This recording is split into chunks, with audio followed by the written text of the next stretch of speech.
Hello students, এর আগের ভিডিওতে আমি তোমাদেরকে ইন্টারোগেটিভ সেন্টেন্স কি করে তৈরি করতে হয় সেটা শেখানো শুরু করেছিলাম। প্রথম পার্টটাতে আমি তোমাদের শিখিয়েছি কি করে আমরা ইয়েস নো টাইপ কোশ্চেন্স তৈরি করতে পারি, অ্যাসার্টিভ সেন্টেন্সকে কি করে আমরা ইয়েস নো টাইপ কোশ্চেনের যে সেন্টেন্স হয় সেটাতে কনভার্ট করতে পারি। আজকের এই ভিডিওতে তোমরা শিখবে WH ওয়ার্ডস দিয়ে আমরা কি করে ইন্টারোগেটিভ সেন্টেন্স তৈরি করতে পারি। এটা হচ্ছে ইন্টারোগেটিভ সেন্টেন্সের ফাইনাল পার্ট বা সেকেন্ড পার্ট বলতে পারো। তো প্রথমে আমাদের জানতে হবে WH ওয়ার্ডস কি কি। যদিও আমি তোমাদের আগের দিন বলে দিয়েছিলাম।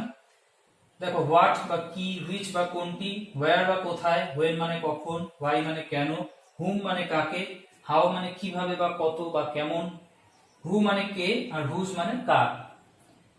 কিন্তু যেহেতু এটা একেবারে বেসিক জায়গা, তোমরা একেবারে বেসিক জায়গা থেকে শেখা শুরু করেছো, তাই তোমাদেরকে আমি what, which, wire, when are হু এই কয়েকটা খুব সাধারণ যে ব্যবহার WH ওয়ার্ডের সেগুলোই আপাতত শেখাবো। পরবর্তীতে তোমরা হায়ার স্ট্যান্ডার্ডে বাকিগুলোর ব্যবহার শিখে যাবে।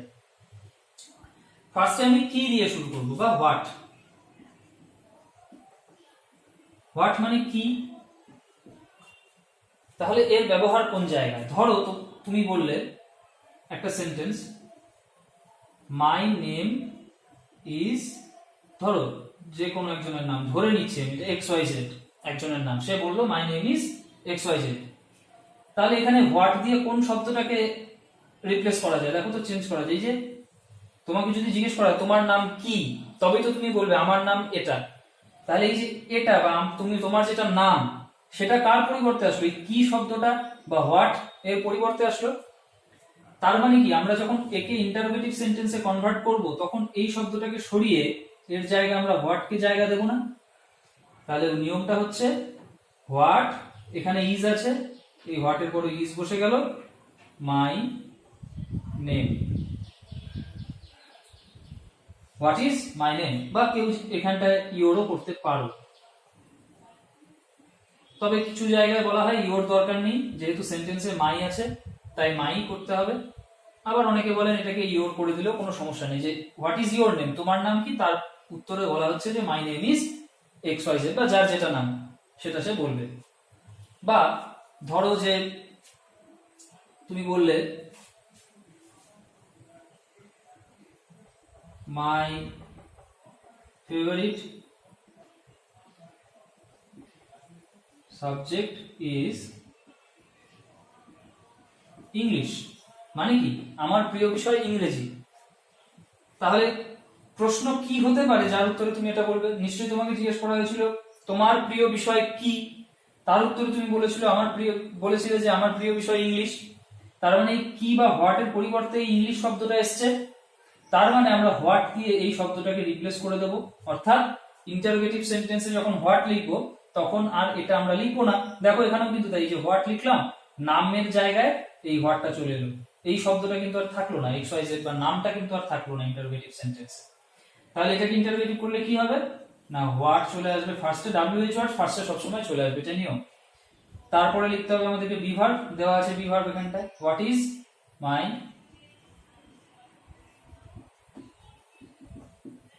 ফেভারিট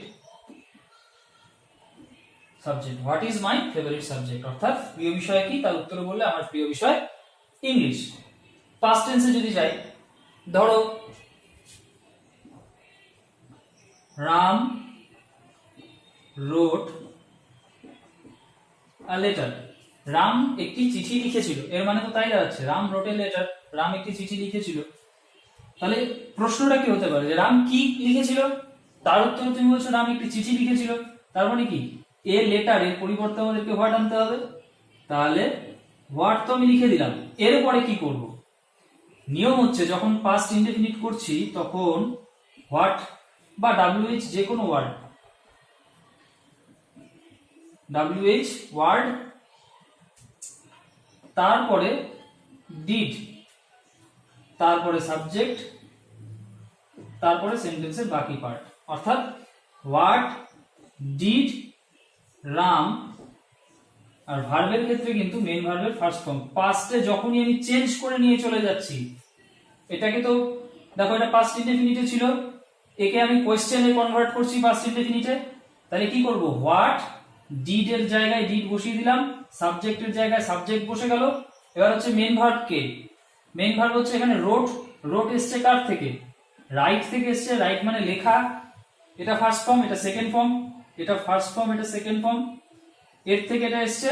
আমাকে কি করতে হবে, মেইন ভার্বের ফার্স্ট ফর্মটা লিখতে হবে, what did Ram right,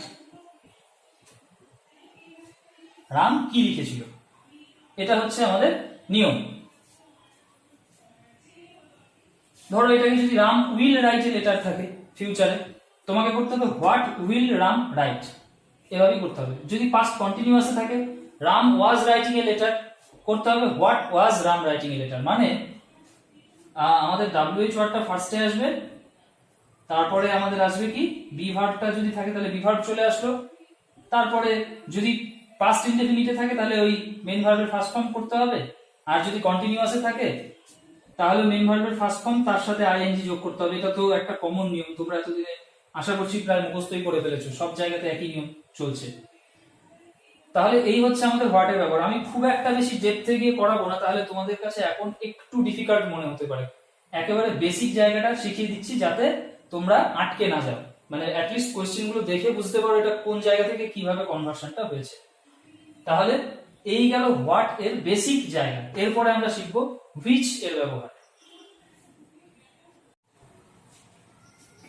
which মানে হচ্ছে কোনটি বা কোন। ধরো তুমি একটা বাক্য বললে যে এই বইটা আমার বা এই পেনটা আমার, তাহলে যদি প্রশ্ন এরকম হয় যে কোন পেনটা তোমার, সেক্ষেত্রে তুমি বলতে পারছো যে এই পেনটা আমার। তাহলে এই যে এইটা, ওটা, সেটা বা বইটা, এগুলোর প্রশ্নবোধক শব্দ হিসেবে আমরা হুইচকে অর্থাৎ কোন বা কোনটিকে ব্যবহার করে থাকি। দেখো বাক্যের মধ্যে উদাহরণ দেখো, ধরো বলা আছে একটা বাক্য যে এইটাই বলি, ধরো দিস পেন ইজ মাইন, বা মাইন হলে কিন্তু যখন চেঞ্জ হয়ে যাবে ইয়োর্স হয়ে যায়। মাইন মানে কি, ইয়োর মানে তোমার, আর ইয়োর্স মানে তোমারটা, মানে অধিকার বোধ। মাই মানে আমার, মাইন মানে এটাই আমার, মানে একটা অধিকার বোধ, আমার ছাড়া আর কারো নয়, এরকম ধরনের ওয়ার্ড মাইন। আমি আরেকটু সহজ করে বোঝাই, এতটা তোমাদের প্রেসার দিচ্ছি না। ধরো বলা আছে this is my pen, this is my pen. তাহলে আমি কি বললাম, হুইচ মানে কোন বা কোনটি। এই শব্দটা হুইচকে আমি এখানে কোন শব্দটার সাথে রিপ্লেস করতে পারি, মানে প্রশ্নবোধক, এটা তো অ্যাসার্টিভ সেন্টেন্স। একে যখন আমি ইন্টারোগেটিভে নিয়ে যাব তখন কোন শব্দটার বদলে আমি হুইচকে ব্যবহার করবো। দেখো দিস এর বদলে না, দিস মানে এইটা, এর বদলে আমি যদি হুইচ ব্যবহার করি তাহলে এরকম হয় না যে হুইচ ইজ ইয়োর পেন বা মাই পেন, প্রশ্নবোধক চিহ্ন, কোনটা আমার পেন বা কোন পেনটা আমার, হুইচ ইজ মাই পেন, উত্তরে কি আসলো দিস ইজ মাই পেন, এই শব্দটা চলে আসলো হুইচে। বা ধরো পাস্টে যদি বলি,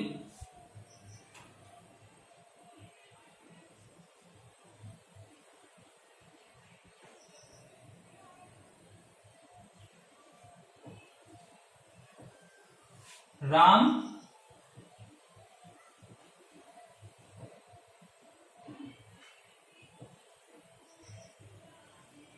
gave me the blue pen, Ram gave me the blue pen but the pen,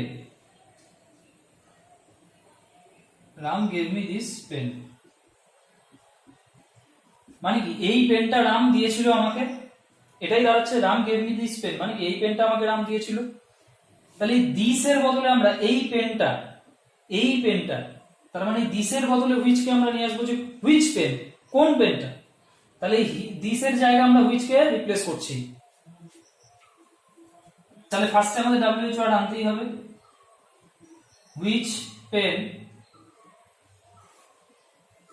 এবার দেখো পাস্ট ইনডেফিনিট যেহেতু, তাহলে আমাকে কি করতে হবে, ডিড নিয়ে চলে আসতে হবে। কেন না রাম গেভ আছে, কিন্তু আমি যেহেতু এখানে ইন্টারোগেটিভ সেন্টেন্সে কনভার্ট করছি তাই গেভ কে তো আর গেভ রাখতে পারবো না। আমাকে কি করতে হবে, হুইচ পেন ডিড, তারপরে আনতে হবে সাবজেক্ট কে না রাম, এই যে মেইন ভার্ব, এটার ফার্স্ট ফর্ম ইউজ হবে গিভ। এখানে কিন্তু আমি আর আলাদা করে ছক লিখছি না, আমি যে বলছি আর তার সাথে সাথে লিখছি, এটাকেই তোমরা নিজেদের নোট খাতায় একদম টাইম টু টাইম ভিডিও চলার সাথে সাথে নোট করে নাও, দেখবে বুঝতে কোনো অসুবিধা হচ্ছে না। Which pen did Ram give me. এবারে ভালো করে বোঝো, এখানে আমি কি করলাম দেখো, দিস পেন, এই দিসটাকে আমরা হুইচে কনভার্ট করলাম। হুইচ পেন, কোন পেন, এই পেন, হুইচ পেন হয়ে গেল। রাম গেভ মি, তাহলে এখানে কি আমি এটা করতে পারবো যে which pen Ram gave me, হয় না এইভাবে। কি করতে হবে, নিয়ম বলছে যখন পাস্ট ইনডেফিনিটে আছে, একটা যখন মেইন ভার্ব আছে তার সেকেন্ড ফর্ম পাস্ট ইনডেফিনিট মানে কি, সেখানে মেইন ভার্বের সেকেন্ড ফর্ম ইউজ হয়েছে নিশ্চয়ই, তার বদলে আমাকে আনতে হবে ডিড। ডিড এর পরে কি করতে হবে, সাবজেক্টকে বসাতে হবে। সাবজেক্টকে বসানোর পর মেইন ভার্বের দেখো এখানে ফার্স্ট ফর্ম ব্যবহার হয়েছে, গেভ হচ্ছে second form, give gave given, তাহলে গেভ সেকেন্ড ফর্ম আছে, এখানে আমরা ফার্স্ট ফর্ম ব্যবহার করলাম MV1, মেইন ভার্বের ফার্স্ট ফর্ম, তারপরে সেন্টেন্সের বাকি পার্ট আর প্রশ্নবোধক চিহ্ন। তাহলে এই হলো আমাদের হুইচের ব্যবহার। একেবারে বেসিক জায়গাগুলো বলছি, কঠিন ভাবার কোনো ব্যাপার নেই, খুব সহজ জায়গা দেখো। তারপরে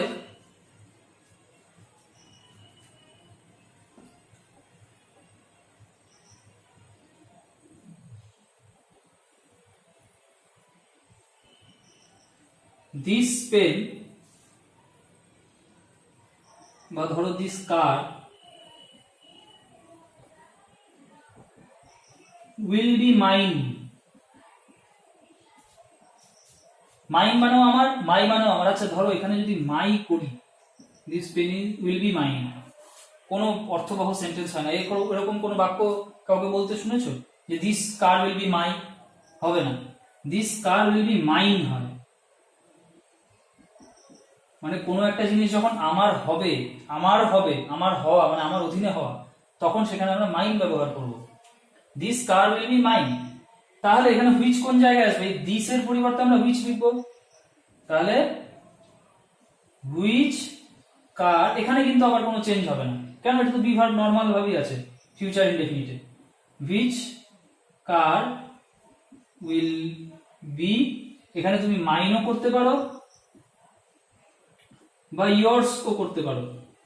ইয়ার্স মানে তোমার, মানে তোমার অধীনে যাওয়া। ইয়োর মানেও তোমার, ইয়ার্স মানেও কিন্তু তোমার। ডিফারেন্স হচ্ছে ইয়োরটা খুব সাধারণ অর্থে বলা হয়, আর ইয়ার্স হচ্ছে যখন আমরা জোর দিয়ে বলি এটা আমার হবে, অধিকার বোধ একটা, সেক্ষেত্রে আমরা ইয়ার্স কে ব্যবহার করি লাস্টে প্রশ্নবোধক চিহ্ন। একেবারে বেসিক জায়গাটা দেখালাম। আরো অনেক রকমের হুইচের ব্যবহার, অনেক রকম বলতে সেন্টেন্স একটু জটিল হয়ে যেতে পারে, যে ক্ষেত্রে আমাদেরকে ভার্বগুলোকে, হেল্পিং ভার্বগুলোকে চেঞ্জ করতে হতে পারে, সেগুলোতে তোমরা পরে যাবে, পরে আমি তোমাদেরকে সেভাবে শেখাবো। বেসিক জায়গাটা আপাতত তোমাদেরকে শেখানো হলো, এগুলো কিন্তু খাতায় নোট করে নাও। এবারে দেখো আমরা শিখবো হোয়ার এর ব্যবহার। হোয়ার মানে কি, কোথায়, কোথায় যখন বলা হচ্ছে, তার মানে আমাদেরকে বুঝে নিতে হবে এর উত্তরে কোনো একটা জায়গার আমরা নাম পাবো। উত্তর যখন আমরা দেবো, অ্যাসার্টিভ সেন্টেন্স আমরা যখন লিখবো, তখন জায়গার নাম পাবো। অর্থাৎ কোনো একটা অ্যাসার্টিভ সেন্টেন্সে যদি কোনো জায়গার নাম বলা হয়, জায়গার নাম বলতে একটা অবস্থানও বলা যেতে পারে, যেন ধরো কারোর বাড়ির কথা বলা হলো, সেটাও কিন্তু একটা জায়গা হিসেবেই ধরা হবে। তার পরিবর্তে আমরা ডাব্লিউএইচ কোশ্চেন যখন তৈরি করবো, ইন্টারোগেটিভ সেন্টেন্স, সেক্ষেত্রে আমরা এই হোয়ার কে ব্যবহার করব। ধরো আই লিভ বা you live in Raiganj, you live in Raiganj, তার মানে কি তুমি রায়গঞ্জে থাকো। তাহলে এখানে জায়গার নাম কি, রায়গঞ্জ, এর জায়গায় আমাদেরকে নিয়ে আসতে হবে ওয়্যার, যেহেতু আমরা প্রশ্নবোধক বাক্য তৈরি করছি, কোথায় বা ওয়্যার নিয়ে আসতে হবে। নিয়ম হচ্ছে ওয়্যার লেখা হলো ফার্স্টে,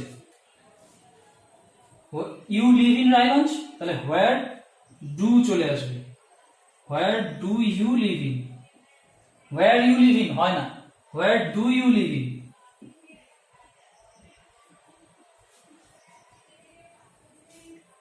তুমি কোথায় থাকো, where do you live in. তারপরে ধরো Ram is going to school,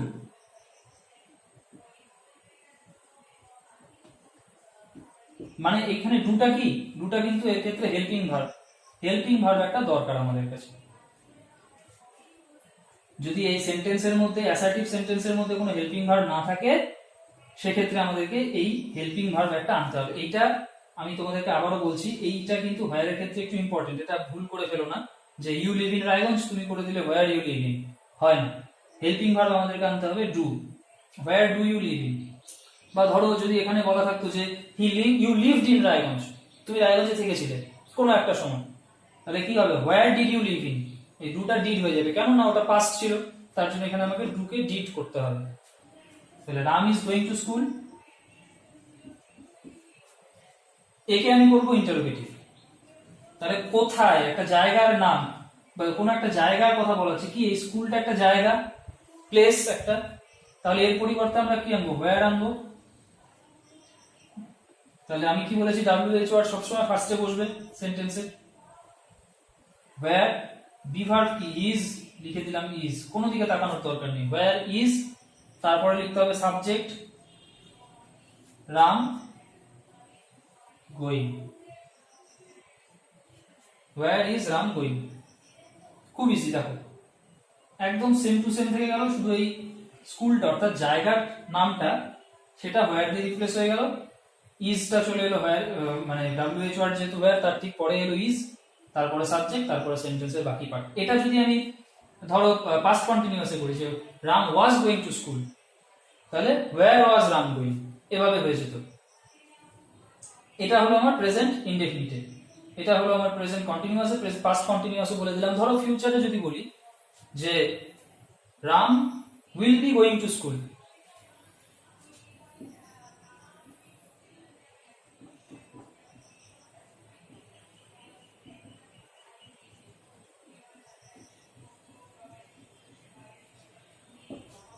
তাহলে কি হবে, স্কুলের পরিবর্তে আমাকে হোয়ার ব্যবহার করতে হবে, লিখলাম হোয়ার, বি ভার্ব এটা উইল বি,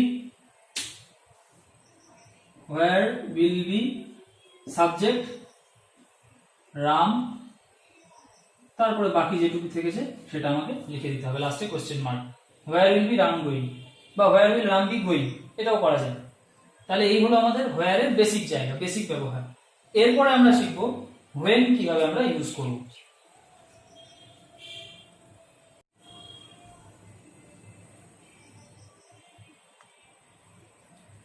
হোয়েন মানে কখন, এটা আমি এখানেও লিখে দিয়েছি, হোয়েন মানে কখন। তার মানে কি, এই হোয়েন কার জায়গায় বসবে, কোন একটা সময় যখন উল্লেখ থাকবে অ্যাসার্টিভ সেন্টেন্সে তার জায়গায় আমরা হোয়েনকে লিখবো, কখন না ইন্টারোগেটিভ সেন্টেন্সে যখন আমরা সেই অ্যাসার্টিভ সেন্টেন্সটাকে কনভার্ট করছি সেক্ষেত্রে। তাহলে ধরো একটা sentence, I read news paper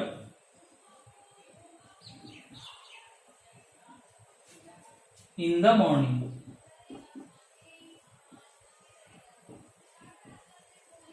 মানে কি, আমি সকালবেলায় খবরের কাগজ পড়ি। তাহলে এখানে সময় কোনটা বোঝাচ্ছে, দেখো তো কোন শব্দটা দিয়ে, এই মর্নিং, মানে একটা সকালবেলা, দিনের একটা সময় সকাল। তাহলে মোদ্দা কথা হচ্ছে এই হোয়েন আমার এই সকালের জায়গায় বা মর্নিং এর জায়গায় বসবে, এটা হচ্ছে আমার বোঝা কমপ্লিট হয়ে গেছে। কেন আমি বলে দিলাম তোমাদেরকে যে সময় দিয়ে যখন আমরা একটা ইন্টারোগেটিভ সেন্টেন্স তৈরি করব সেই জায়গায় আমরা হোয়েনকে নিয়ে আসবো। তাহলে হোয়েনকে আমি যখন এখানে বসাবোই তাহলে ডাব্লিউএইচ ওয়ার্ড আমার ফার্স্টে আসবেই, এটা আমাদের নিয়ম। এবারে আছে I read news paper in the morning, তাহলে আমি সেন্টেন্সটা কিরকম করবো, যে হোয়েন আই রিড করবো না, করতে পারবো না। কি করতে হবে, হেল্পিং ভার্ব দরকার আমার এখানে। হোয়েন ডু আই রিড, আমি কখন পড়ি, when do I read news paper.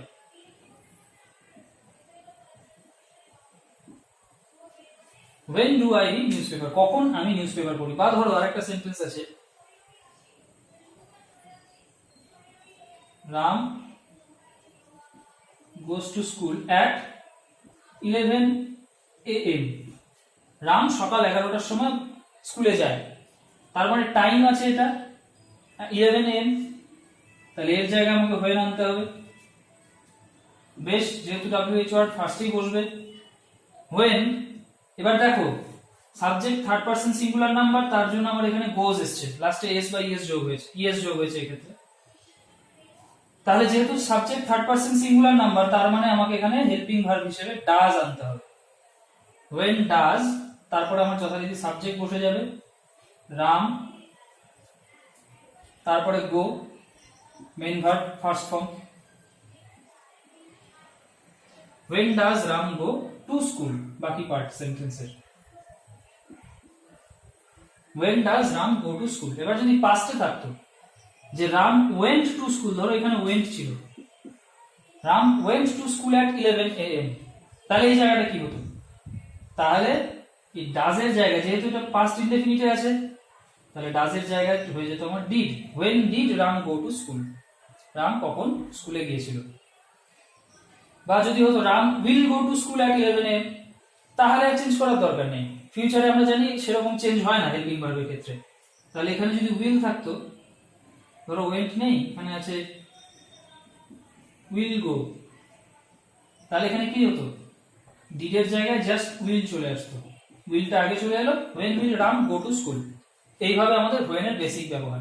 আরো অনেক, আমি বারবার বলছি, প্রত্যেকটা WH ওয়ার্ডের কিন্তু আরো অনেক ভাবে অনেক রকমের সেন্টেন্স তৈরি করা যায়। আমি তোমাদের জাস্ট বেসিক সেন্সটা দিয়ে রাখছি, যাতে তোমরা মানে একটা ল্যাকিং বা একটা অভাব বোধ তোমাদের মধ্যে কাজ না করে যে আমরা WH ওয়ার্ড সম্পর্কে কিছুই জানি না। এই জায়গাটা যাতে তোমাদের না হয়, তার জন্য আমি তোমাদের WH ওয়ার্ডের একদম বেসিক জায়গাটা শিখিয়ে রাখছি।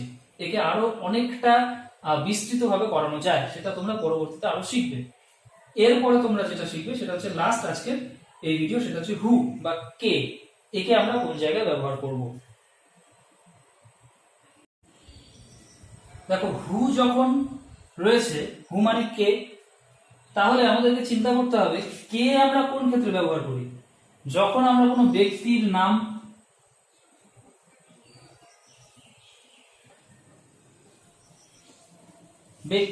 উল্লেখ করি, বা নাম যে সবসময় উল্লেখ করবোই তাও নয়, শুধু একটা ব্যক্তির উপস্থিতিকেও যখন আমরা বোঝাই কোন একটা বাক্যের মধ্যে, তখনও আমরা তার পরিবর্তে কে কে ব্যবহার করব। কখন না, যখন আমরা ইন্টারোগেটিভ সেন্টেন্স তৈরি করছি। যেমন ধরো হি গোজ টু স্কুল, খুব একটা সিম্পল বাক্য, হি গোজ টু স্কুল। এখানে একটা ব্যক্তি কে, এই হিটা একটা ব্যক্তি, সে, হি বা সে, এটা তো একটা ব্যক্তির কথা বোঝানো হচ্ছে, কোনো একজন বন্ধু বা কারো কথা বোঝাচ্ছি আমি। তার মানে কি, একে আমি হু দিয়ে রিপ্লেস করব কখন না, যখন আমি ইন্টারোগেটিভ সেন্টেন্স তৈরি করছি। তাহলে একে যখন আমি পুরোপুরি একটা বাক্য তৈরি করব, কি দাঁড়াবে? Who goes to school, who goes to school, he goes to school. বা এখানে হি এর জায়গায় যদি কারোর নাম থাকে, ধরো রাম একজনের নাম রয়েছে, সেটাও কিন্তু একই হবে, who goes to school, Ram goes to school. বা ধরো একটা সেন্টেন্স, যে ধরো Rajesh gave you the bag, মানে কি রাজেশ তোমাকে ব্যাগটা দিয়েছিল। তাহলে এটা কি হবে? এটা পাস্ট ইনডেফিনিটে আছে সেন্টেন্সটা। তার মানে কি, কে তোমাকে ব্যাগটা দিয়েছিল, এরকম একটা সেন্টেন্স আমরা পাবো যদি আমরা প্রশ্নবোধক বাক্যে রূপান্তরিত করি। রাজেশের পরিবর্তে আসছে এই কে টা, তাহলে এখানে ফার্স্ট টাইম লিখলাম WH ওয়ার্ড হিসেবে হু কে, তাহলে হু, তারপরে বাকি sentence, gave you the bag. খুব সিম্পল, দেখো হু দিয়ে বাক্য তৈরি করাটা। বা Ram was reading English, who was reading English, Ram is the first boy of the class, who is the first boy of the class. Just এইভাবে করে যেতে হবে। বা ধরো রাম ক্যান সুইম, অর্থাৎ রাম সাঁতার কাটতে পারে, হু ক্যান সুইম, কে সাঁতার কাটতে পারে। জাস্ট এইভাবে, মানে যে সাবজেক্ট তার জায়গায় আমাকে হু বসিয়ে দিতে হবে। এইবার সাবজেক্ট যদি কোনো একটা বস্তু হয়, যেমন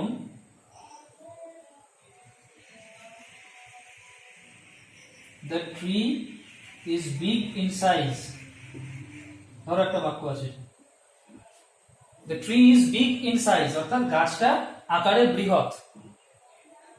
তাহলে আমি কি এখানে দ্য ট্রি এর জায়গায় হু করতে পারবো? পারবো না। কেন? গাছ ব্যক্তি নয়, গাছ একটা বস্তু। আমি কি বলেছি, ব্যক্তির উপস্থিতি যখন আমরা দেখবো একটা বাক্যের মধ্যে অ্যাসার্টিভ সেন্টেন্সে, তখন আমরা হুকে ব্যবহার করব, কিন্তু এটা তো একটা বস্তু। তাহলে এখানে আমরা হুকে ব্যবহার করতে পারবো না। আমাকে কি করতে হবে? The tree is big in size, আমি এটাকে করতে পারি which tree is big in size, আমি বলবো this tree is big in size. এটা করা যেতে পারে, হুইচ কে আনা যেতে পারে কোনোভাবে, কিন্তু হু কে আমি আনতে পারবো না। হু কিন্তু একমাত্র ব্যক্তির ক্ষেত্রেই প্রযোজ্য, ব্যক্তি ছাড়া আর কারো ক্ষেত্রে হু কে আমরা ব্যবহার করতে পারি না। ধরো একটা এরকম একটা বাক্য বলছি, ধরো Sheetal will go to school, who will go to school. Sheetal will be reading English, who will be reading English. এইভাবে আমরা বাক্যগুলোকে চেঞ্জ করে নেব। আর একটা সেন্টেন্স উদাহরণ দিয়ে আরো ক্লিয়ার হবে।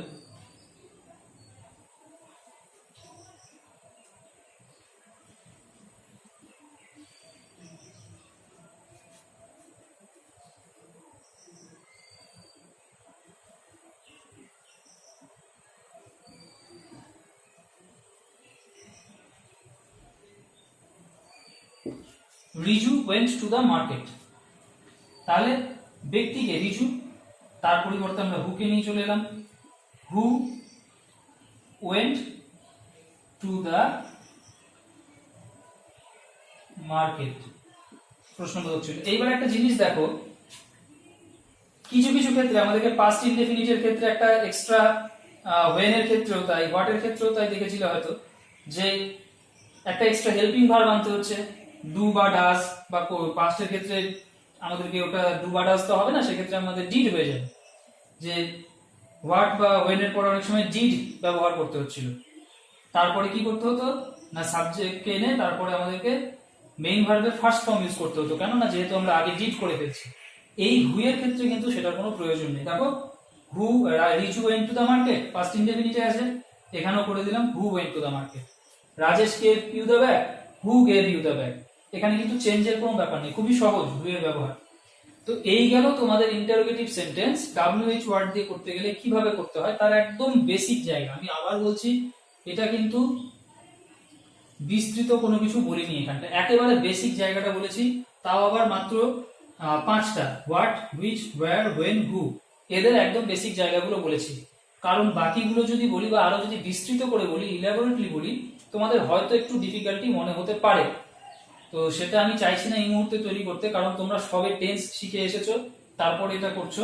প্র্যাকটিস আরো যখন হয়ে যাবে তোমাদের, সেক্ষেত্রে আমি তোমাদেরকে বাকিগুলো আরো ইলাবোরেটলি করিয়ে দেবো। তো তোমরা আজকে আমি যা যা করালাম ভিডিওতে, যে জায়গাগুলো বুঝতে অসুবিধা হবে, ভিডিওটাকে রিপ্লে করো, আবার দেখো, দেখে নিজেদের ফেয়ার খাতায় সেটাকে নোট ডাউন করো।